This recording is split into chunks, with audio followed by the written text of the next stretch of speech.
Bismillahirrahmanirrahim. Assalamualaikum warahmatullahi wabarakatuh.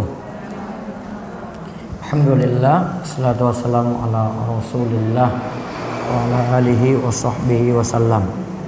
Puji syukur kita panjatkan pada Allah. Salawat dan salam semoga tercurah pada Nabi besar Nabi Agung kita Muhammad sallallahu alaihi wasallam. Baik, ibu-ibu sekalian, silakan dibuka terlebih dahulu zikir pagi. Saya tuntun yang panjang dari nomor 3. Asbahna wa asbahal mulku lillah walhamdulillah la ilaha illallah wahdahu la syarikalah lahul mulku walahul hamdu wa huwa ala kulli syai'in qadir. Rabbi as'aluka khaira ma fi hadzal yaumi wa khaira ma ba'dahu wa a'udzu bika min syarri ma fi hadzal yaumi wa syarri ma ba'dahu. Rabbi a'udzu bika minal kasali wa su'il kibar. Rabbi a'udzu bika min adzabin finnari wa adzabin fil qabri. Allahumma bika asbahna wa bika amsayna wa bika nahya wa bika namutu wa ilaikan nusyur. Nomor 5, Sayyidul Istighfar. Allahumma anta rabbi la ilaha illa anta khalaqtani wa ana abduka wa ana ala ahdika wa wa'dika mastata'tu a'udzu bika min syarri ma sana'tu abu'u laka bi ni'matika alayya wa abu'u bi dzambi faghfirli fa innahu la yaghfiru dzunuba illa anta. Nomor 6, Allahumma inni asbahtu ushiduka wa ushidu hamalata arshika wa malaikataka wa jami'a khalqik annaka antallahu la ilaha illa anta wahdaka la syarikalak wa anna muhammadan abduka wa rasuluk. Allahumma inni as'alukal afwa wal afiyata fid dunya wal akhirah.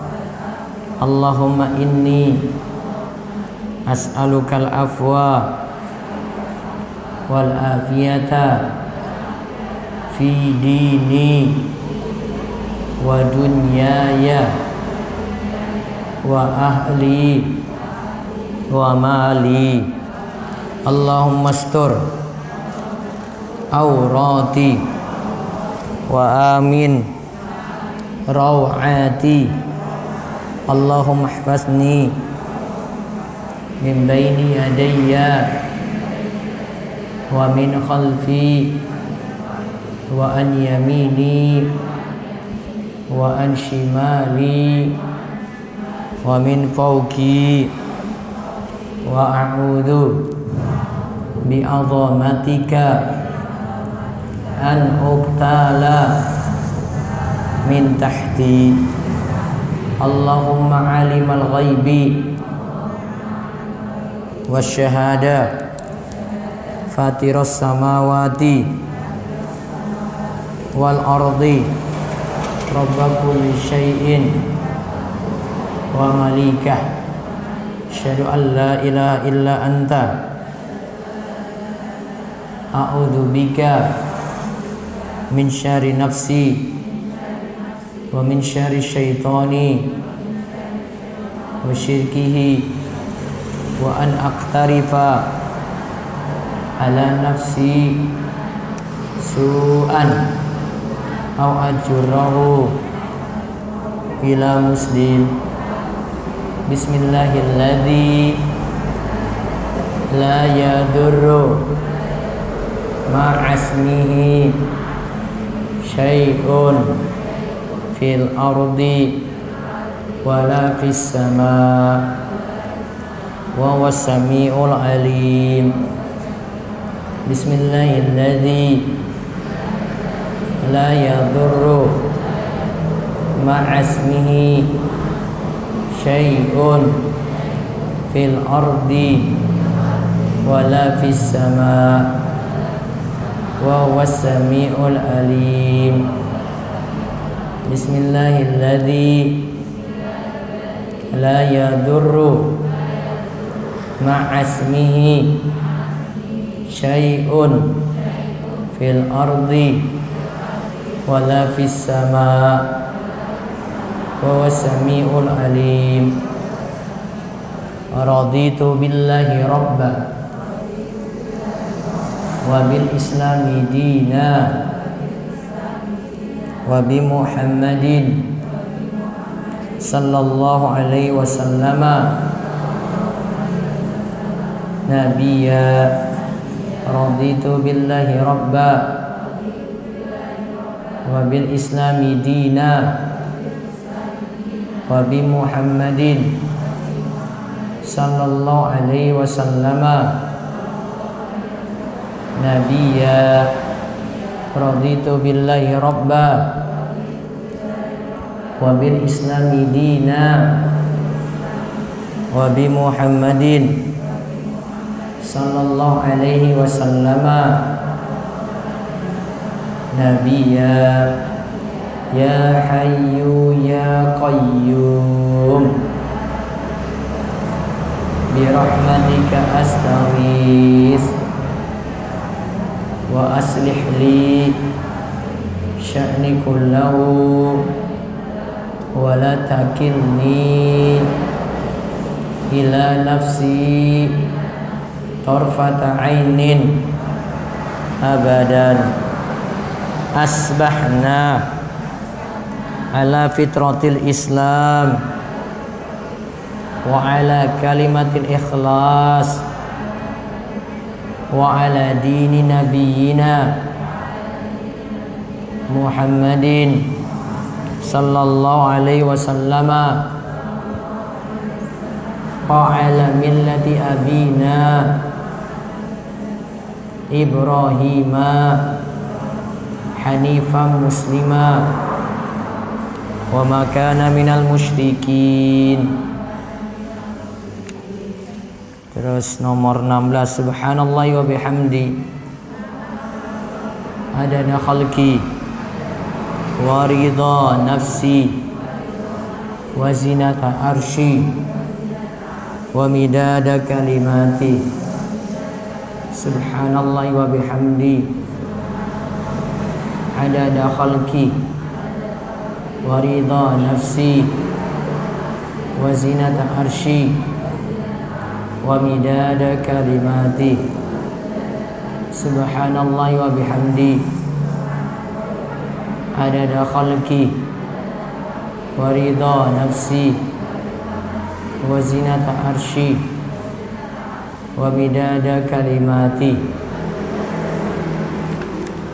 17. Allahumma inni as'aluka ilman nafi'a wa rizqan thayyiba wa amalan mutaqabbala.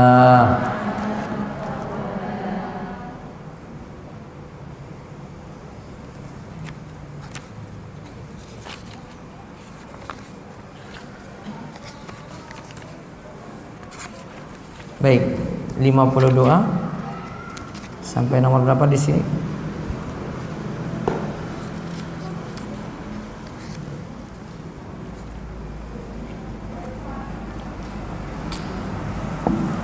Berapa? 9. Baik. Kita ulang dari nomor 7.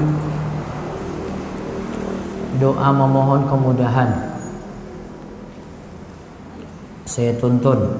Allahumma la sahla illa ma ja'altahu sahla wa anta taj'alul hazna idza syi'ta sahla.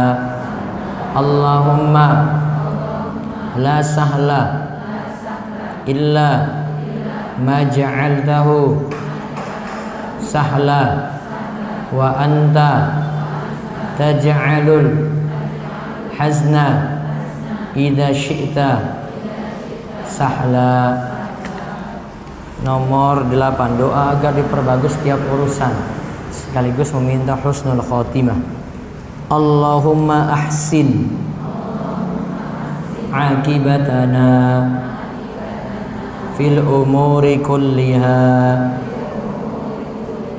wa ajirna min khizyid dunya wa adzabil akhirah. Allahumma ahsin akibatana fil umuri kulliha wa ajirna min khizyid dunya wa azabil akhirah. Doa nomor 9, doa dimudahkan dalam urusan dan ucapan. Rabbi shrah li sadri wa yassir li amri wahlul 'uqdatam min lisani yafqahu qawli. Rabbi shrah li sadri wa yassir li amri wahlul 'uqdatam min lisani yafqahu qawli. Nomor 10, doa minta ilmu, rezeki yang thayyib, yang halal, dan amal yang diterima. Allahumma inni as'aluka ilman nafi'a wa rizqan thayyiba wa amalan mutaqabbala. Baik. Sekarang buka buletin hadis arba'in nomor 6.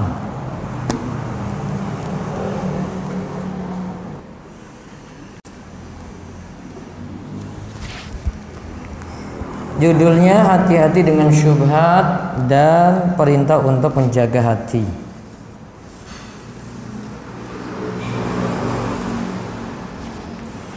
Dari Abu Abdullah An-Nu'man bin Bashir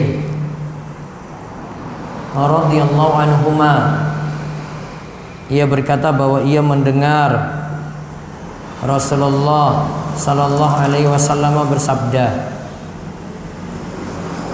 innal halala bayyinun wa innal harama bayyinun wa bainahuma umurun mushtabihat la ya'lamuhunna katsirun minan nas faman ittaqa syubhat faqad istabra'a li dinihi wa irdihi wa man waqa'a fi syubhat waqa'a fil haram karra'i yar'a haula al-hima yushiku ay yarta'a fihi alla wa inna likulli malikin hima. Ala wa inna himallahi maharimuhu. Ala wa inna fil jasadi mudghah idza saluhat saluhal jasadu kulluhu wa idza fasadat fasadal jasadu kulluhu. Ala wa hiyal qalbu. Rawahul Bukhari wa Muslim. Dari Abu Abdullah An-Nu'man bin Bashir radhiyallahu anhuma, ia berkata, ia mendengar Rasulullah Shallallahu Alaihi Wasallam bersabda. Ini hadis sebenarnya sama seperti yang kemarin saya bahas di Masjid Al-Ikhlas yang malam minggu.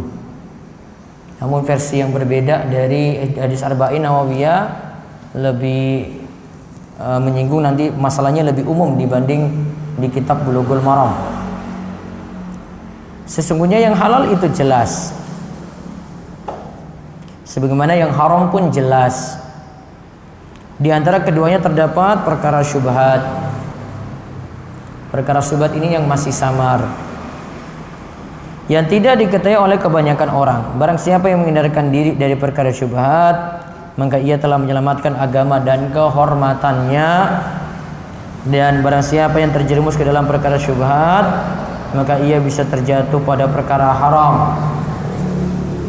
Sebagaimana ada penggembala yang menggembalakan ternaknya di sekitar tanah larangan yang hampir menjerumuskannya. Ketahuilah, setiap raja memiliki tanah larangan, dan tanah larangan Allah di bumi ini adalah perkara-perkara yang diharamkannya. Ingatlah, di dalam jasad itu ada segumpal daging. Jika ia baik, maka seluruh jasad akan ikut baik.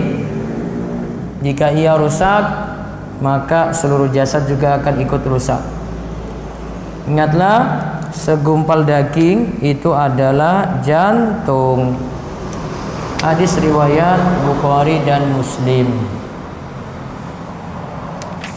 Jadi sini dijelaskan ada tentang masalah halal, haram, syubhat, terus menjauhi syubhat, menjauhi perkara yang masih samar, sampai pada perintah menjaga hati. Kita lihat faedah hadis. Pertama, ada 3 hukum yang disebutkan dalam hadis di atas, yaitu halal, haram, dan syubhat. Syubhat itu, Bu, yang masih samar.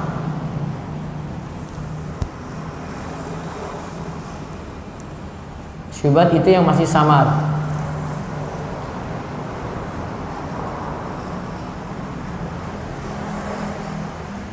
Ibnu Hajar Al-Asqalani rahimahullah mengatakan, hukum itu dibagi menjadi 3 macam, dan pembagian seperti ini benar karena sesuatu bisa jadi ada dalil yang tegas yang menunjukkan adanya perintah dan ancaman keras jika ditinggalkan. Ada juga suatu yang terdapat dalil untuk meninggalkan dan terdapat ancaman jika dilakukan.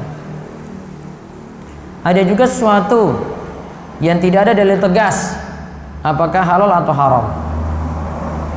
Yang pertama itu adalah perkara halal. Yang pertama adalah perkara halal yang telah jelas dalilnya. Jadi ada halal, sudah jelas dalilnya. Yang kedua adalah perkara haram yang telah jelas dalilnya. Makna dari bagian hadis halal itu jelas, yang dimaksud adalah tidak butuh banyak penjelasan dan setiap orang sudah bisa memahaminya. Yang ketiga adalah perkara syubhat yang tidak diketahui apakah halal atau haram. Jadi ada 3 nggih. Ada halal, sudah jelas, tidak butuh banyak penjelasan.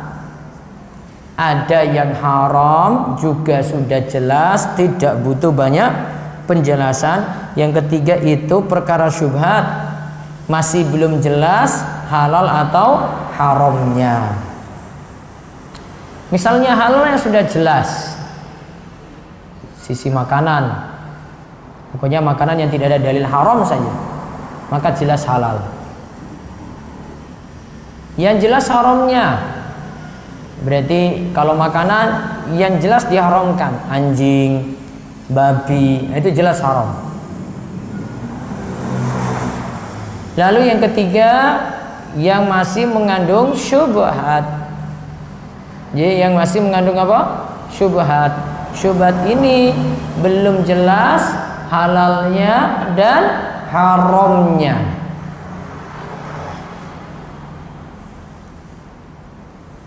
Adapun masalah atau problem dibagi menjadi 4 macam. Pertama, yang memiliki dalil bolehnya, maka boleh diamalkan dalil bolehnya.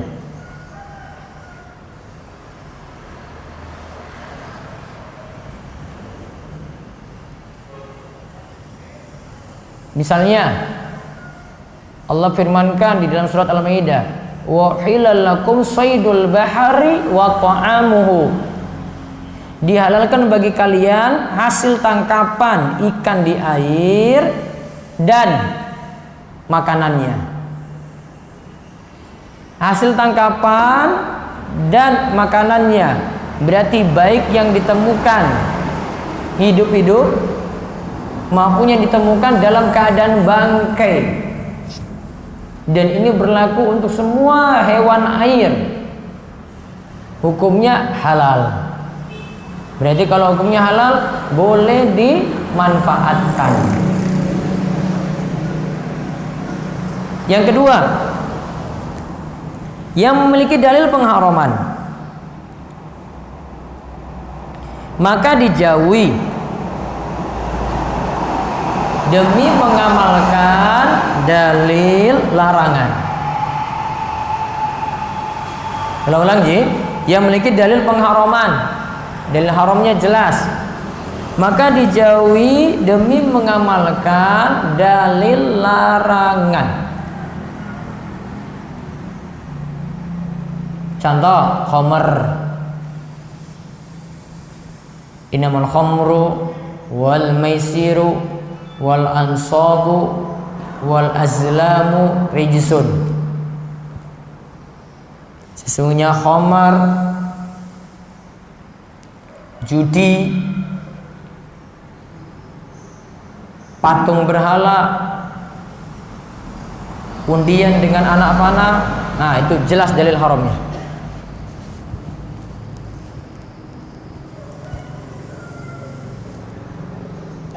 Nah, kalau sudah tahu dalil haramnya, maka dijauhi. Maka khamar tidak boleh dicoba-coba walaupun sedikit.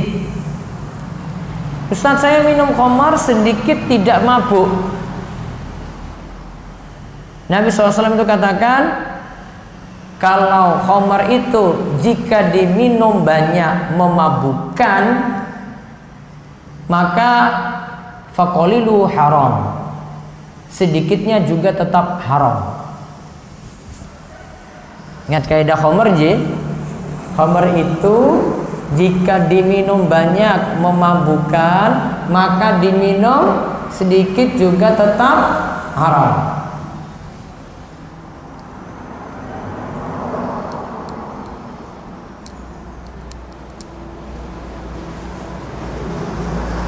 Terus yang ketiga, yang terdapat dalil boleh dan haramnya sekaligus. Maka inilah masalah mutasyabih yang masih samar. Menurut mayoritas ulama yang dimenangkan adalah pengharamannya. Mendingan ditinggalkan. Misalnya ada ulama memfatwakan halal, ada yang memfatwakan haram. Nah, mana yang dipilih? Tinggal lihat. Oh, kalau sulit maka mending saya tinggalkan saja. Itu menyingkapi perkara mutasyabih. Yang keempat, yang tidak terdapat dalil boleh, juga tidak terdapat dalil larangan.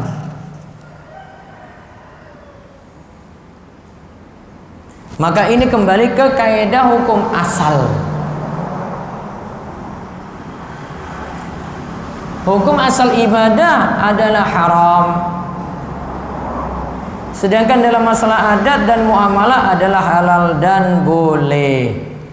Jadi kalau misalnya kita belum tahu ini boleh atau tidak dan Maaf, ini kita tidak tahu terdapat dalil boleh, juga tidak mengetahui terdapat dalil larangan, maka kembali ke hukum asal.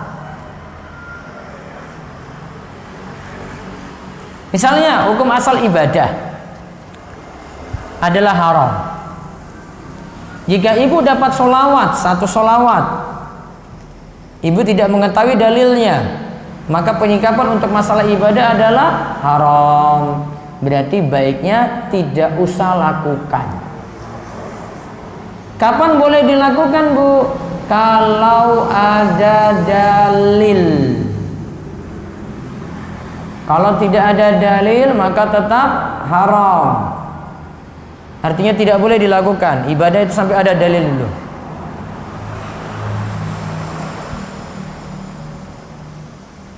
Zikir misalnya, disuruh ada satu bacaan zikir, bacaan A ini suruh baca 1000 kali, dan ibu tidak mengetahui dalilnya, maka apa yang dilakukan? Tidak lakukan dulu. Sekarang masalah adat. Adat tadi hukum asalnya halal dan boleh.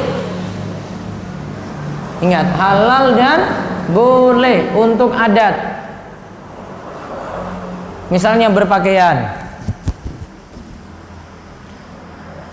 Nah, laki-laki pakainya tidak terlalu dibuat aturan secara ketat. Maka misalnya ada pakaian laki-laki pakai koko, dalil bolehnya ada nggak? Nah, kita tidak temukan dalil spesifik. Dalil larangannya ada ataukah tidak? Kita tidak temukan juga dalil larangan spesifik. Maka kembali hukum asal adat. Adat ini yang kita pakai sehari-hari nih, itu termasuk. Maka hukum asal pakaian itu boleh. Berarti pakai seperti itu dibolehkan.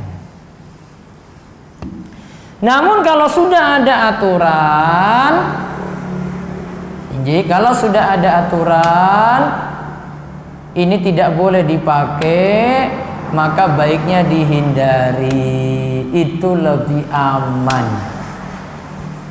Contoh, apa ya pakaian ibu-ibu apa ya? Apa, Bu?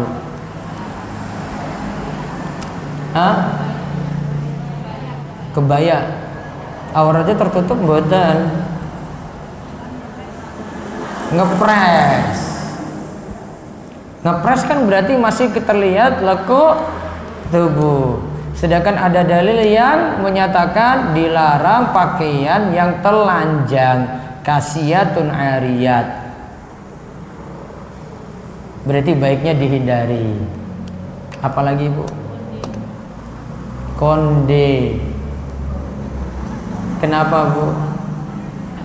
Asli apa palsu? Palsu. Terus bentuknya gimana, Bu? Seperti punuk unta, maka dihindari. Apalagi, Bu? Bulu mata. Apa bulu matanya, Bu? Dicukur. Oh, digini-gini ini tuh. Oh. Ibu-ibu Wonosari juga sami mawon.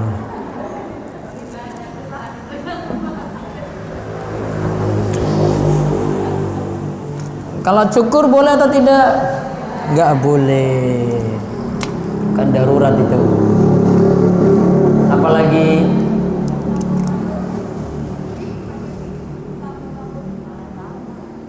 tadi sudah tuh. Apalagi pakaian-pakaian kok.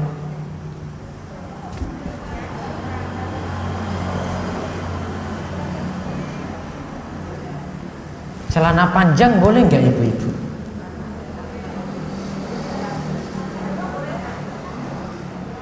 Cuma celana panjang aja. Aturan untuk pakaian wanita diingat saja ya, Bu. Diusahakan tidak membentuk lekuk tubuh. Itu kaidah itu. Pakaian wanita itu diusahakan tidak membentuk lekuk tubuh. Maka kalau selamat dari ini aman. Jadi bisa dipahami sendiri. Wah, saya mau main sepeda gimana Ustadz? Ya sudah, pakai gamis, dalamannya celana panjang. Ya diusahakan, cari sendiri caranya, mikir sendiri pokoknya. Itu masalah adat ya. Terus masalah muamalat. Muamalat ini seputar jual beli, akad-akad, perjanjian, sewa menyewa, utang piutang, itu namanya muamalat. Jadi ada interaksi. Ada interaksi uang juga di situ. Barang uang. Hukum asalnya halal dan boleh selama tidak ada dalil larangan. Diingat baik-baik. Itu kaidah asal dulu. Kaidah asal, hukum asal muamalat itu halal dan boleh. Selama tidak temukan masalah di situ, maka kembalikan ke hukum asal. Jadi kalau kita mikir transaksi itu sebenarnya tidak rumit. Cukup pelajari yang masalah-masalah saja. Temukan masalah, jadi bermasalah gitu. Oh lihat, oh ini ada unsur apanya sini ya. Dipelajari dulu, tek gitu. Oh ini ada unsur zolimnya enggak? Oh ini ada unsur gorornya atau tidak? Ini ada unsur ribanya atau tidak? Muamalat masalahnya kembali pada 3 hal, Bu. Zolim, goror, riba. Saya ulang-ulang ini terus itu. Zolim, goror, riba.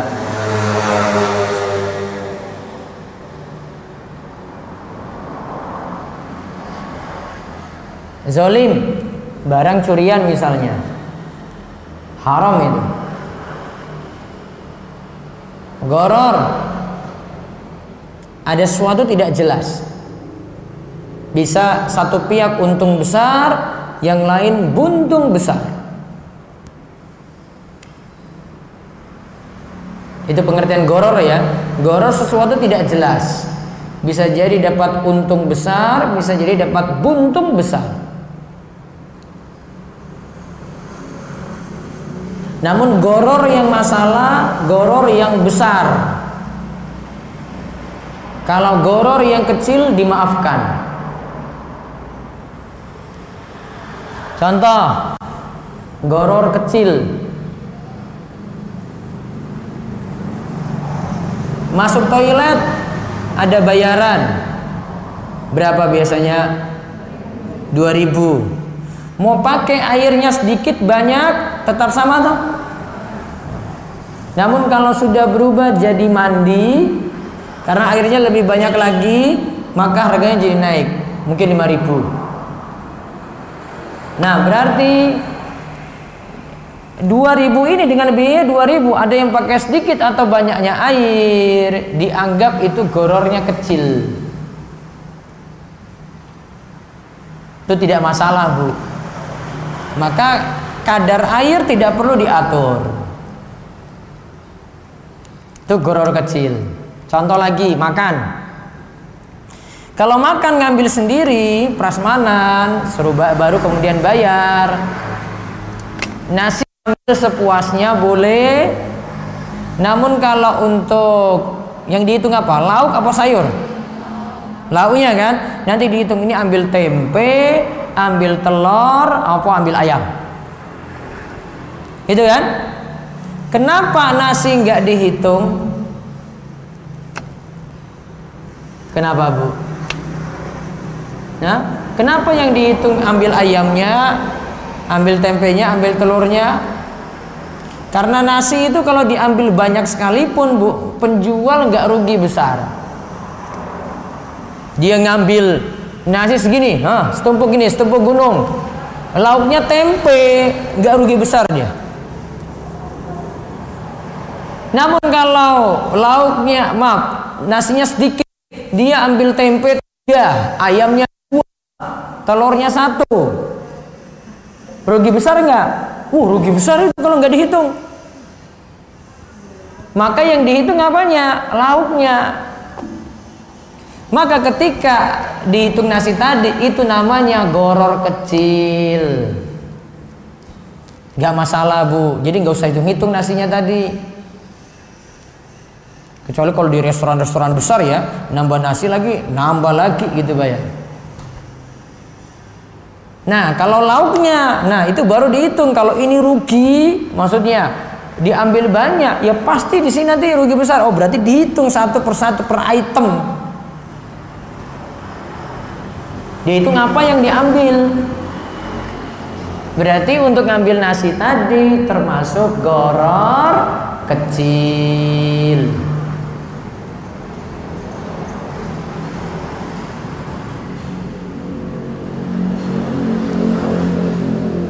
Paham itu?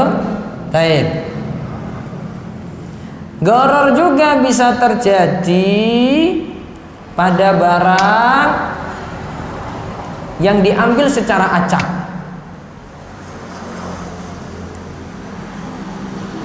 Diambil secara acak ini dengan cara undian, atau pokoknya diambil, asal diambil gitu.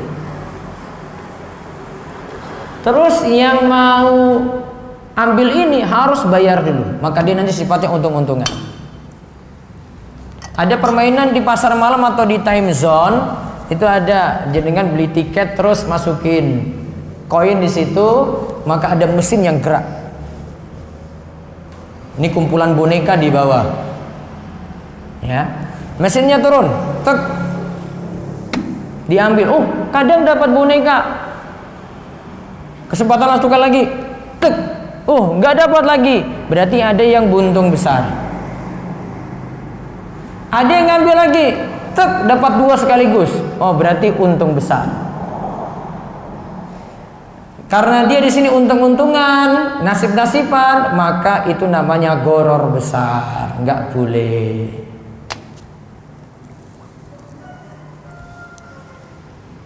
Ya, berarti kalau ada permainan di pasar malam seperti ini atau di time zone, nggak boleh.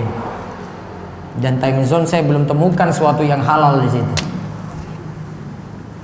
Ada nggak di Wonosari time zone? Hah? Sudah masuk? Hah? Belum? Nah, hati-hati itu. Saya belum temukan sesuatu yang boleh di situ.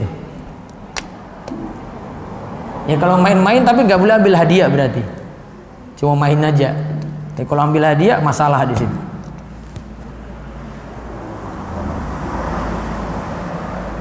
Ada lagi sifatnya undian juga. Nah ini di akhir tahun ini banyak promonya ini.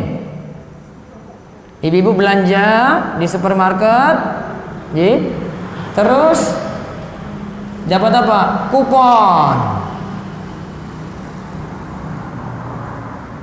Dicatat namanya kan, tek, masukin lagi dalam kotak.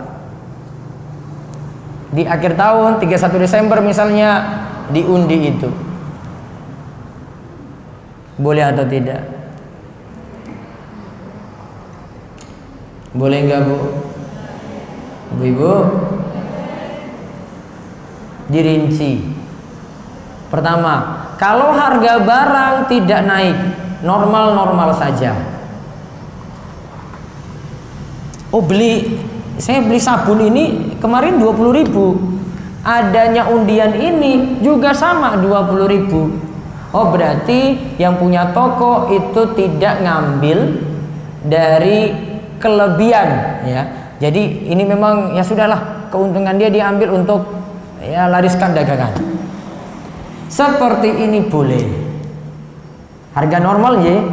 Namun kalau harganya nggak normal lagi, sudah dinaikkan semua barang. Misalnya semuanya dinaikkan 1.000 semuanya gitu. Dari 1.000 ini dipakai untuk undian tadi. Maka statusnya goror besar, judi. Nggak boleh.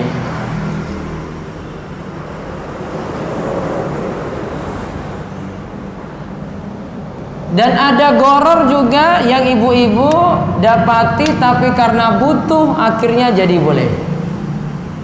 Contoh, beli telur itu jenengan tidak tahu di dalamnya isinya bagaimana. Nggak bisa diterawang kan? Kalau saya beli air ini jelas airnya gimana. Kalau beli telur jelas nggak isinya? Jelas atau tidak, Bu? Dan ibu tidak pernah nyuruh si penjual pecahin telurnya dulu baru mau beli. Padahal ibu beli sesuatu yang gak jelas. Ibu beli goror namanya. Namun goror ini dalam keadaan butuh.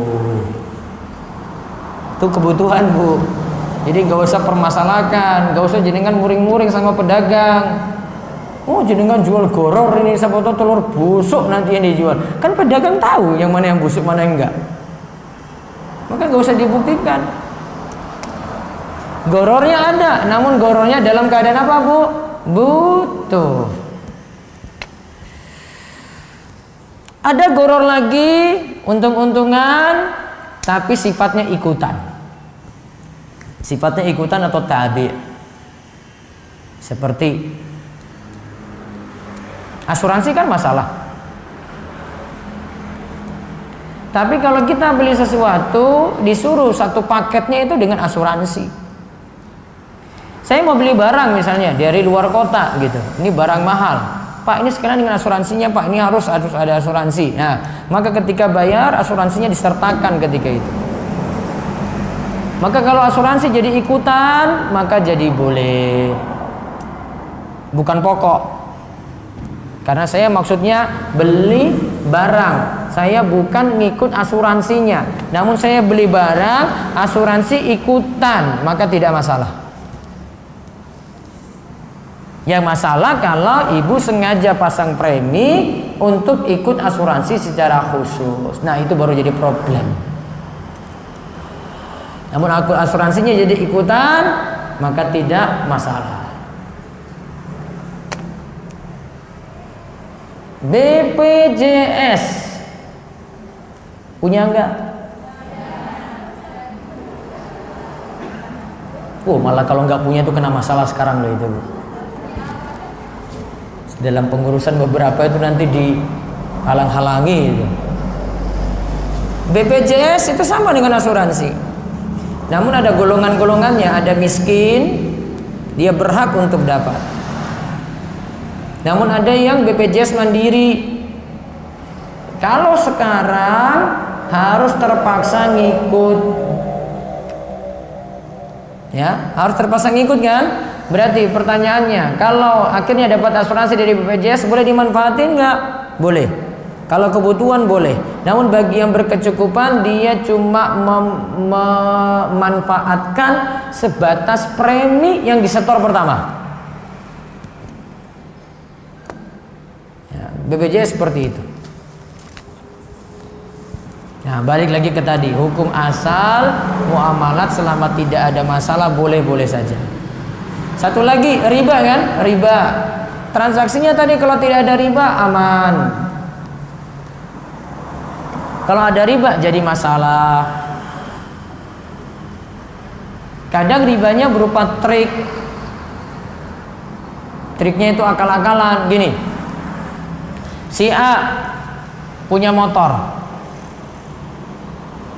dia jual pada si B, beli secara nyicil, kredit, bayar 20 kali, motor 20 juta. 20 kali, dalam jangka waktu 20 kali pembayaran ini, motor dari si B ini kemudian di masa itu dibeli lagi oleh si A. Tapi dengan cara bayar cash, tapi bukan dengan harga 20 juta lagi. Namun dengan harga 17 juta. Langsung dikasih. Nih, saya beli motormu cash. Tapi si B tadi tetap harus bayar cicilan motor 20 kali sampai 20 juta. Tapi dia sudah dapat uang cash berapa tadi? 17 juta. Ini namanya trik riba. Barang motor tadi sejatinya tidak ada. Yang terjadi adalah minjamkan uang 17 juta, disuruh kembalikan berapa? 20 juta. Trik riba. Dan beberapa transaksi ada yang seperti itu. Seperti ada namanya sukuk ijarah. Ada di beberapa bank. Nah, sukuk-sukuk seperti ini masalah. Pokoknya transaksi dilihat selamat dari 3, muamalat selamat dari 3 hal ini. Zalim, gharar, riba. Kalau tanya transaksi apapun selamat dari 3 ini, maka selamat. Namun kalau 3 ini masih ada, itu jadi transaksi yang bermasalah.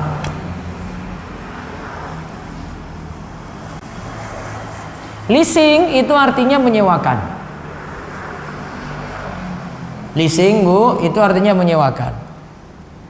Ibu beli motor leasing, itu sejatinya ibu beli sekaligus sewa. Transaksinya begini. Kamu bayar sampai lunas. Ini 20 kali cicilan. Setelah lunas motor itu jadi milikmu. Tapi kamu baru sewa.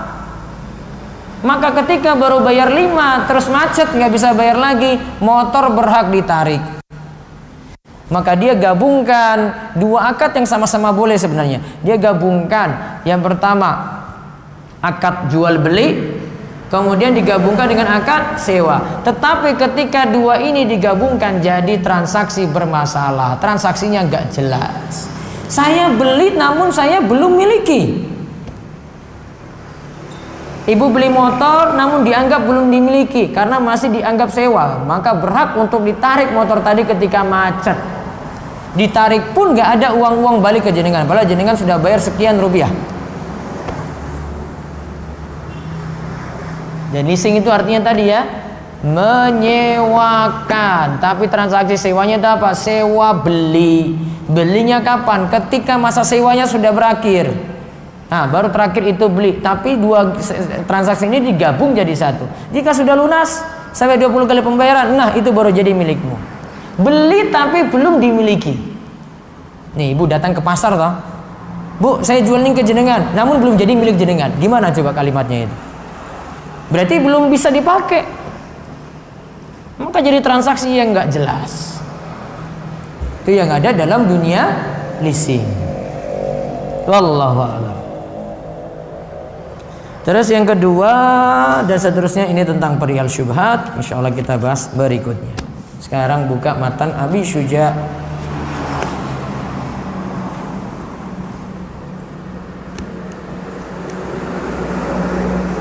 Sampai mana, Bu?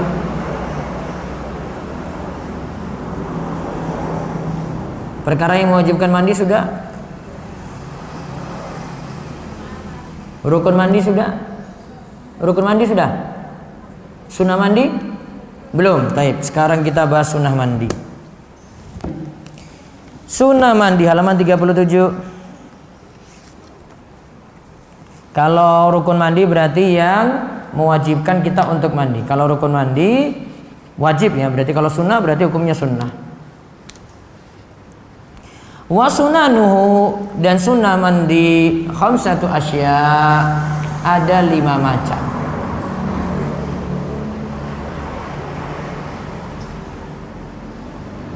Satu, at-tasmiyatu, membaca basmalah. 2, wal wudu'u qablahu, dan berwudu sebelumnya. 3, wa imrarul yadi alal jasadi, menggosokkan tangan ke badan.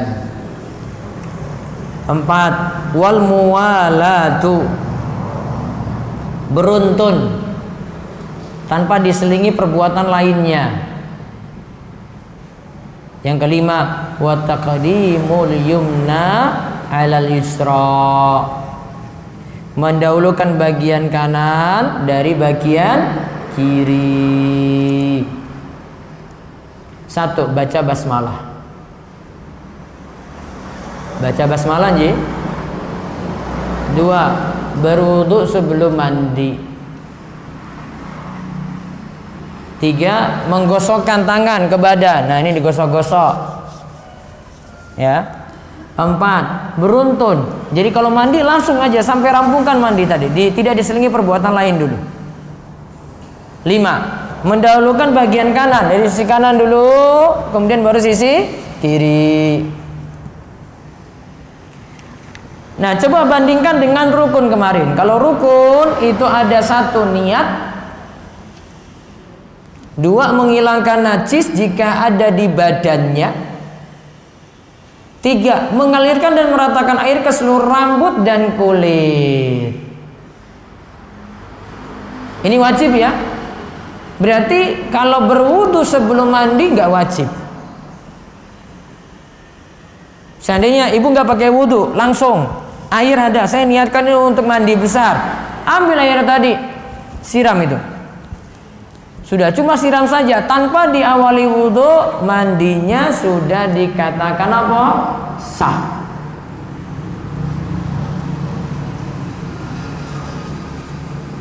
Terus membaca basmalah. Nah, sekarang masalahnya kita sudah berada dalam kamar mandi. Padahal dalam kamar mandi tidak menyebut nama Allah. Maka yang dilakukan pertama, ibu bisa membaca basmalah dari luar, bukan di dalam kamar mandi. Atau pilihan yang kedua, basmalahnya cukup dalam batin, tidak di lisan, karena tidak boleh dalam kamar mandi membaca bismillah.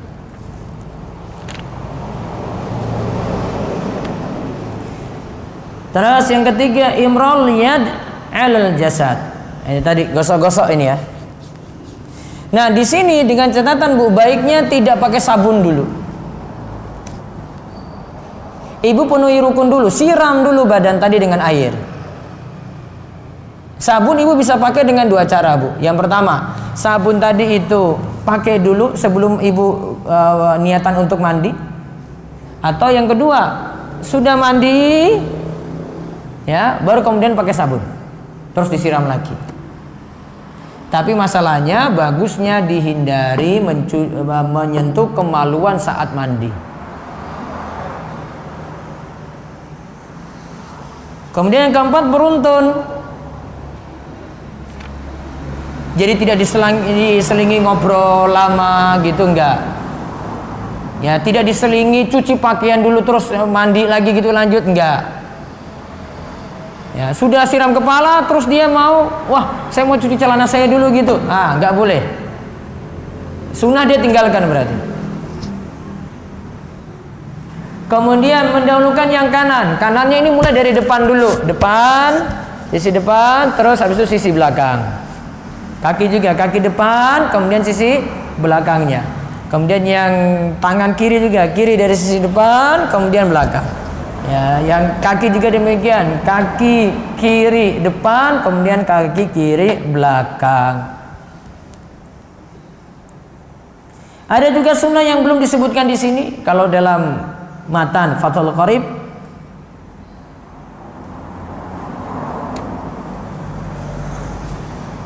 bisa ditambahkan sunnah yang lainnya lagi yang tidak disebut, menyiram 3 kali 3 kali. Menyiram 3 kali 3 kali, taslis 3 kali 3 kali.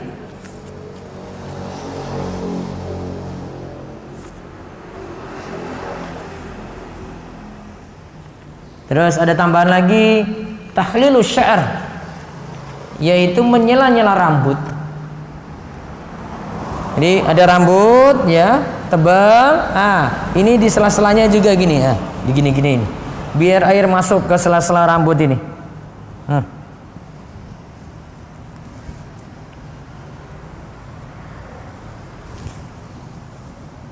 Sekarang masalah kaitannya dengan rambut. Bagaimana dengan ikatan rambut ibu-ibu? Rinciannya ada 2. Yang pertama,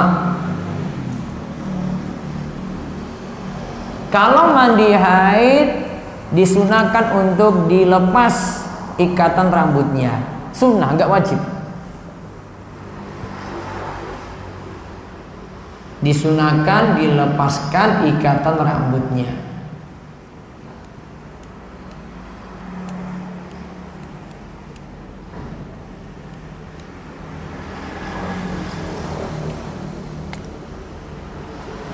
Ingat ya, disunahkan.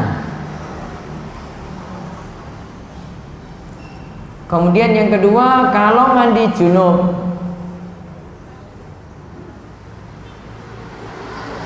maka ikatan rambut tidak mesti dilepas.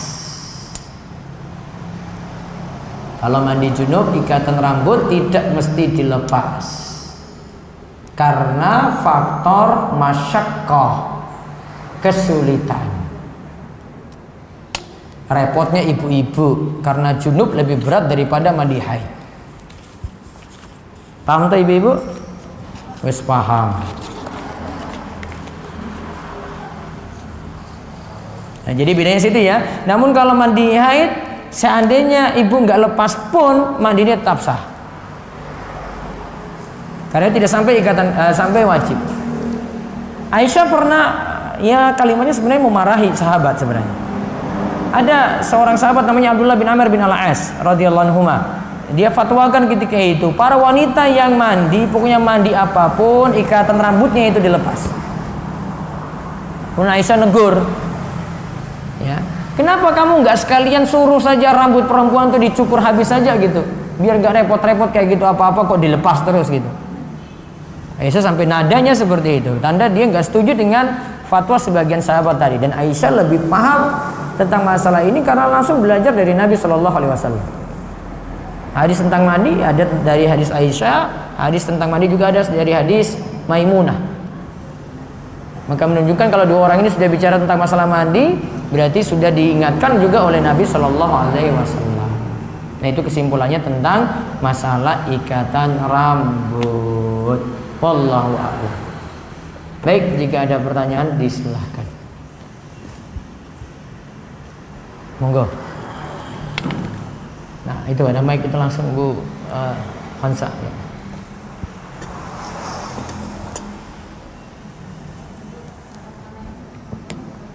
Waalaikumsalam warahmatullahi wabarakatuh.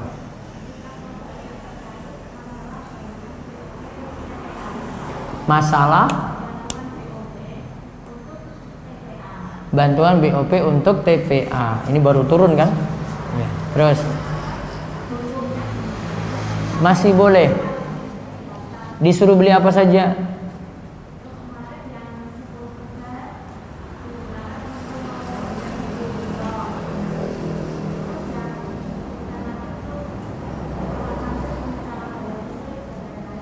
Ya.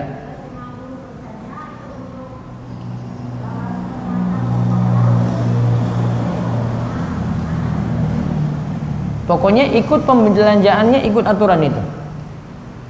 Nggak boleh akal-akalan misalnya, sudahlah nggak apa-apa, kita nggak usah belanja ini, nanti semua untuk pengajar aja, untuk anak-anak saja, nggak boleh. Berarti dia buat pelaporan fiktif.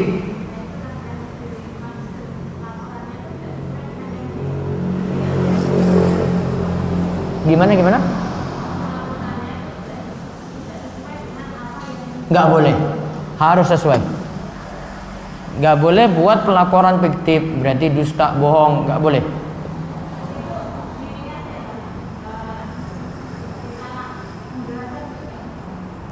Iya, jadi hitungan dosa, nggak amanat. Pokoknya kalau dari misalnya dari ini dana dari Kemenak, turunnya suruh seperti itu, ikuti aturan saja. Oh, harus beli face shield misalnya, beli. Oh, beli masker, beli ini. Pokoknya apa saya disuruh dari dana itu hanya boleh dimanfaatkan untuk itu saja, tidak boleh di luar dari itu.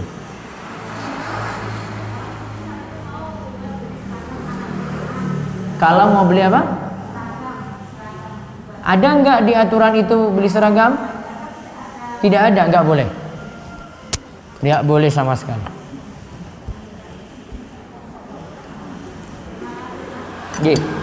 Ayo kok. Di belakang tadi.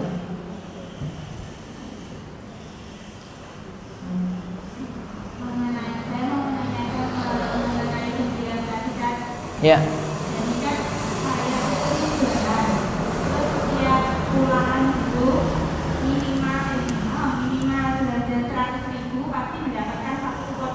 Ya.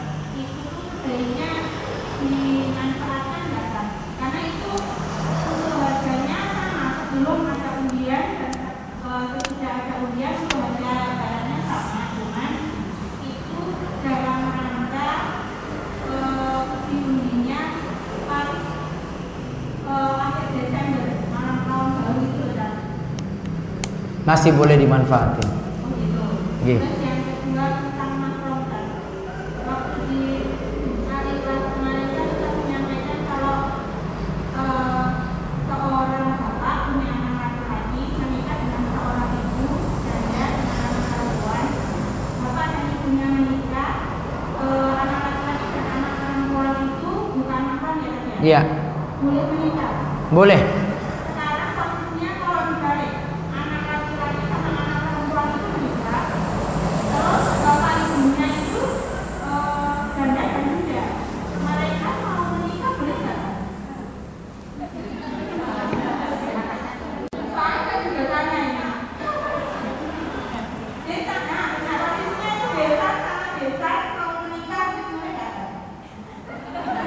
Rondo karo dudo meneh. Iya toh?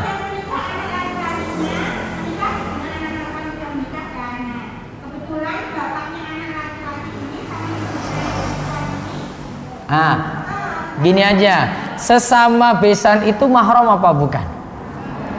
Ya sudah berarti. Ya boleh. Misalnya ceritanya di dunia nyata kayak gitu boleh. Ji. Baik. Depan. Ya, depan. Ya, sebentar. Ntar bawa ke sini. Waalaikumsalam warahmatullahi wabarakatuh. Talak. Berat ini. Terus.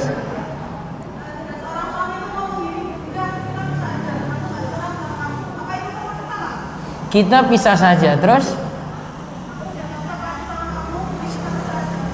kita pisah saja. Apa terus kalimat lanjutannya? Kita pisah saja. Kalimat lanjutannya apa?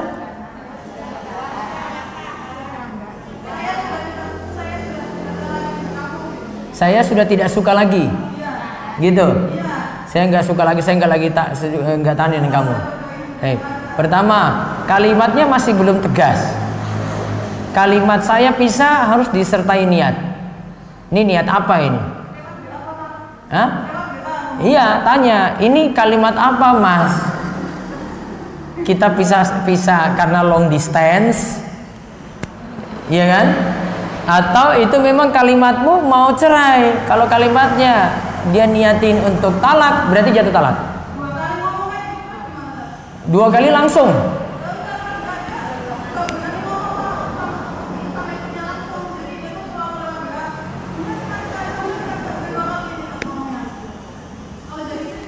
Iya, tanya niatannya apa.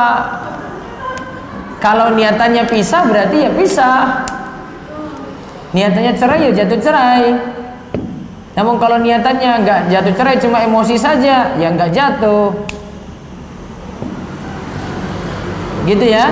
Makanya kalau suami itu paham kata-kata seperti tadi itu tidak keluar, Bu. Itu ibaratnya punya kartu ampuh, kartunya ditahan dulu. Ini saya mau kasih kartu kuning nih sama istri nih, tahan dulu, salahnya apa? Jangan cuma pakai emosi, semua ya bisa emosi aja gitu. Hah?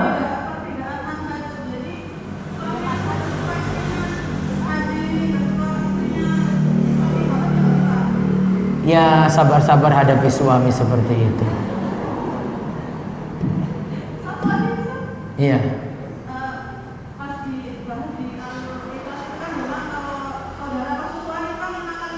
5 kali susu, duduk terpisah.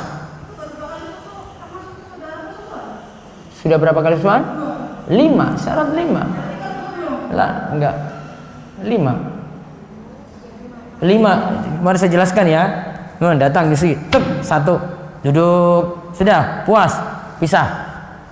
Tek 2, nyusui lagi sampai 5 kali. 5 majelis.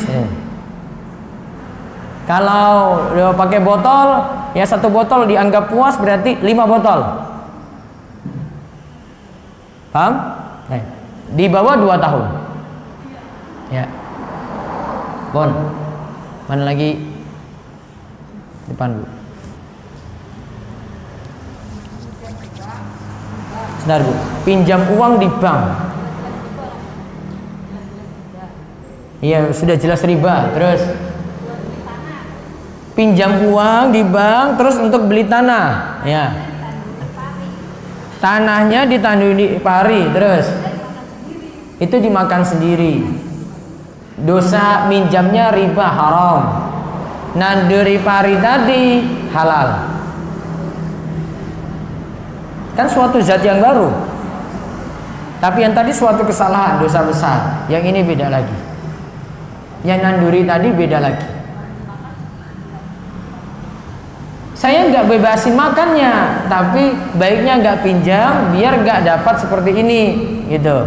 Tapi kalau itu dimakan halal. Transaksi yang masalah adalah pinjam ribanya. Pun, baik.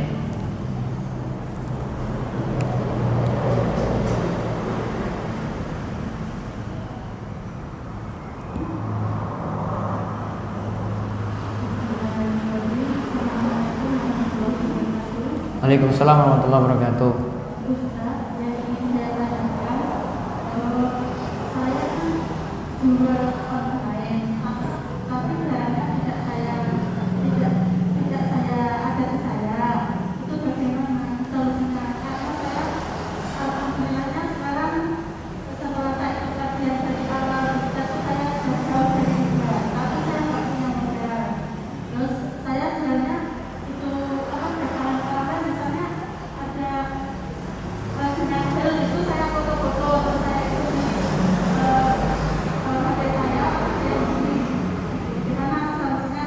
Yang punya barang siapa? Toko. Tokonya diizinkan enggak kita promokan? Diizinkan, aman berarti. Ibu sebagai wakil. Yang kirim barang siapa? Sana. Ya berarti ibu marketer, berarti tukang promo. Dapat komisi kan?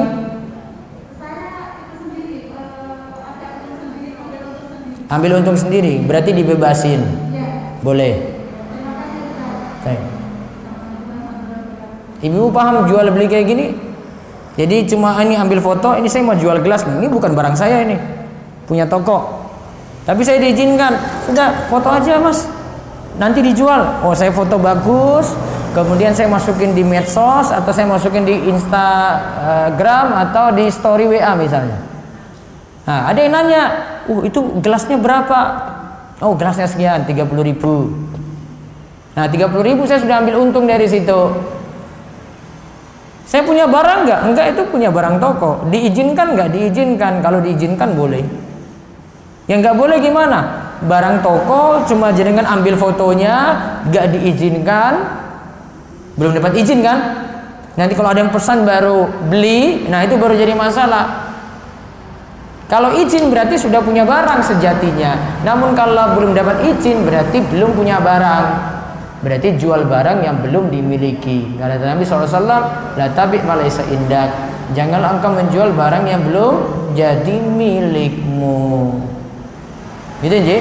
Namun kalau sudah dapat izin berarti sudah seperti yang memiliki barang. Cuma diizinkan untuk pasarkan. Baik. Monggo Bu. Waalaikumsalam warahmatullahi wabarakatuh.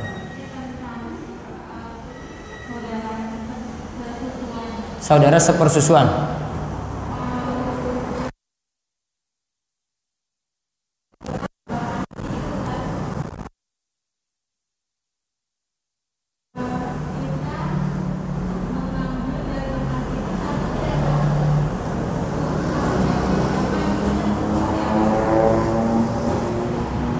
Kira-kira susunya itu harus dicari tahu. Misalnya kalau ini tinggal di Karangreje, berarti ibu susunya itu di Karangreje situ.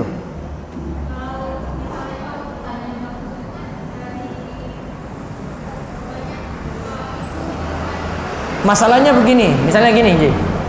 Saya orang receh, terus dapat susu anak saya itu dari ibu yang di Karangrecek gitu. Ya. Dan ibu ini nyusui siapapun. Dan itu awalnya dia nggak jelas karena belum tahu hukum. Dia nyusui ini sudah 5 kali masing-masing sudah lebih gitu. Karena dia punya susu yang melimpah misalnya. Maka nanti keputusannya kalau dia mau menikah ya untuk amannya tidak memilih orang yang ada di Karangrecek. Itu akibatnya itu. Karena kan mahram kan? Kan jadi mahram.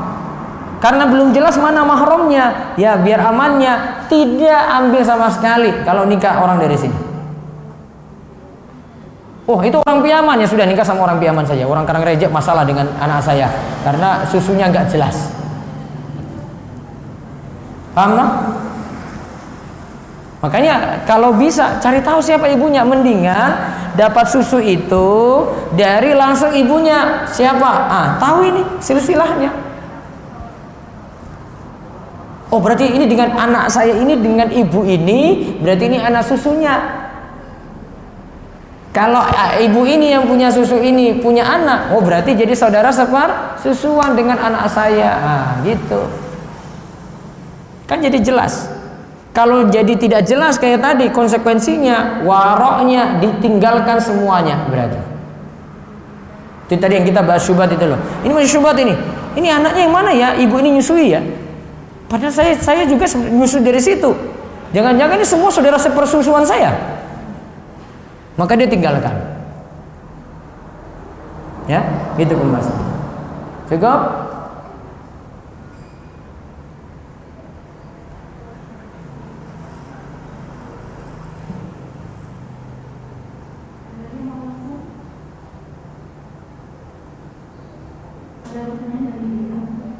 Ya.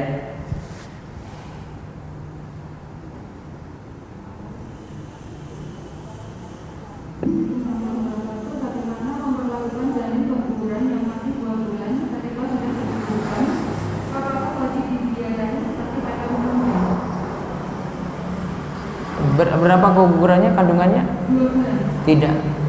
Tidak harus. Karena baru 2 bulan. Kalau sudah tiupkan terus saja, baru dianggap seperti manusia yang lain.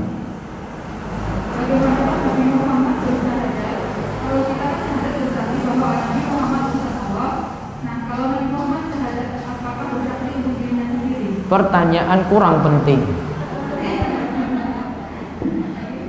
Tidak penting. Pertanyaan itu tidak akan nambah iman, gak akan kurangi iman. Iya kan? Pertanyaan yang bikin pusing, gak nambah iman, gak kurangi iman, gak usah dijawab. Baik.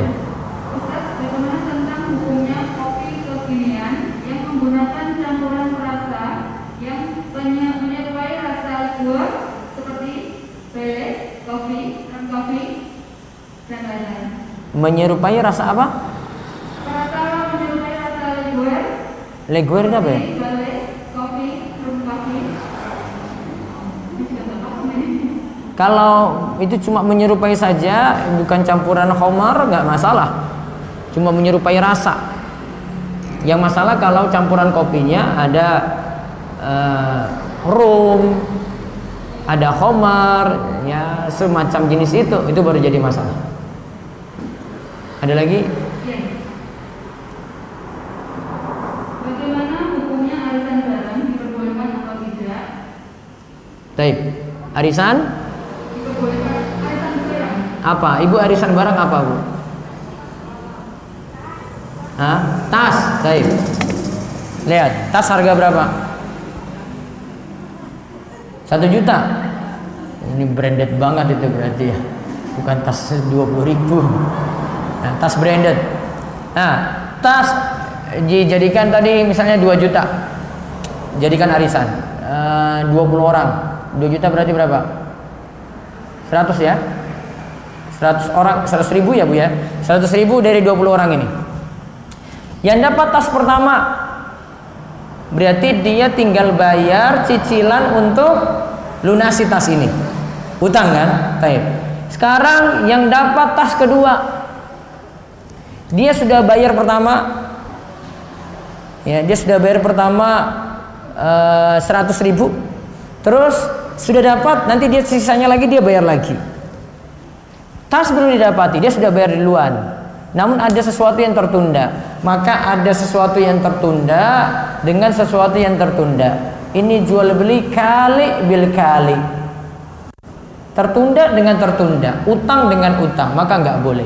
Maka yang selamat cuma yang pertama. Yang dapat arisan barang yang pertama, yang dapat kedua, ketiga, keempat nggak ini dapat. Maka kalau mau aman, arisannya arisan uang. Sudah dapat uang, beli tas atau beli yang lainnya, dibebasin. Kalau dia nggak mau beli tas, sudah dia ambil uang saja, lebih aman. Ini biasanya yang buat ini pedagang tasnya, karena yang mau beli itu nggak punya duit, ya sudah, wes arisan, ayo. Kayak panci juga kan, ada kan arisan panci. Nah, yang jual itu yang punya jualan panci, dia bikin arisan untuk itu biar laku. Ya, baiknya tidak pakai barang, namun arisannya uang dengan uang, lebih aman. Satu lagi terakhir.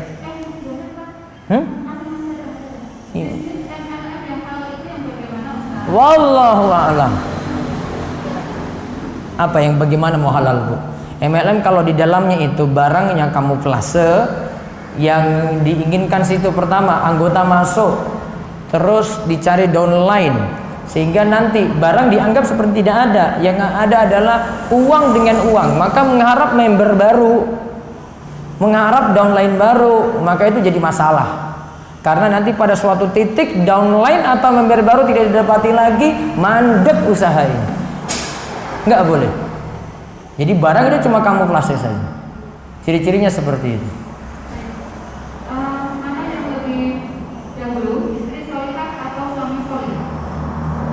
Dua-duanya.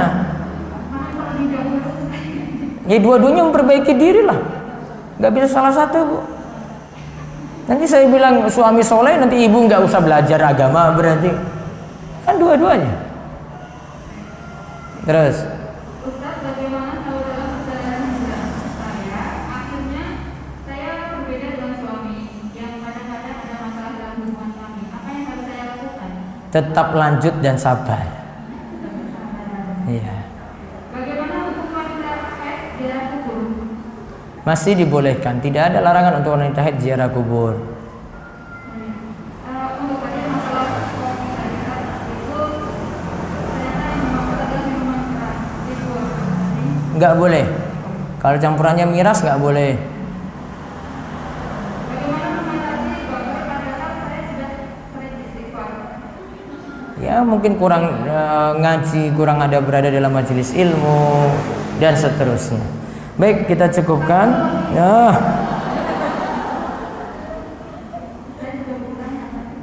Jadi ada kejadian ada akhirnya teman dia sudah menikah, anaknya sudah kelas SMA, sudah SMA. Anaknya SMA itu baru ketahuan ternyata kalau bapak ibunya itu adalah saudara sepupuan. Terus itu bapak anaknya itu hubungannya gimana? Baru ketahui belakangan tak? Iya, Bapak sama ibunya berarti pisah.